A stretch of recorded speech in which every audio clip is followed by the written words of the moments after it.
Magandang buhay, kasorpresa! Wow! Narito po tayo ngayon sa sikat na tahanan ng mga Pangulo ng Pilipinas. Walang iba kundi ang The Mansion. Ito po ay dinarayo dito sa Baguio. At alam po ba ninyo mga kasorpresa na itayo ito noong 1908? Napakatagal ng panahon. Kapag nakita natin personal itong The Mansion ay hindi po siya halata. Napakatagal ng dekadang itinayo ang mansyon na to. Ito po ay isang makasaysayang gusali dito sa atin sa Baguio. Tuwing may pagpupulong po ang mga pangulo nung unang panahon, mapasa hanggang ngayon, ito pong The Mansion ang napipili po nila para doon po sila mag-stay. At pag-usapan ng magagandang plano sa kanilang mga buhay. Wow! Sa buhay ba talaga? Magandang plano po para sa ating bansa. Dumaan din po sa pagsubok ang The Mansion. Ito po ay nasira mga kasorpresa noong 1910 pero ito naman po ay nagawa at naisaayos noong 1947. Kaya mula noon ay naging palagi ang lugar na ito ng iba't ibang mahalagang okasyon. National man yan, international sa kasalukuyan, panyag na pasyalan ang The Mansion. Ayan mga kasorpresa, kaya't lagi po nating tatandaan, marami po tayong lugar na hindi lang talaga siya basta pasyalan. Ito po ay punong-puno ng kasaysayan na pwede po nating ibahagi sa kasalukuyan. At gusto ko po palang magpasalamat sa patuloy na nagpa-follow at walang sawang nanonood ng aking simpleng mga video. Lagi po nating tatandaan kasorpresa, kahit gaano kasimple ng ating buhay, pwede po natin itong gawing makulay. Maraming salamat!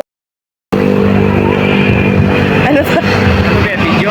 Video yan ta! Di tayo mag... Hey, what's up? We're in Baguio now.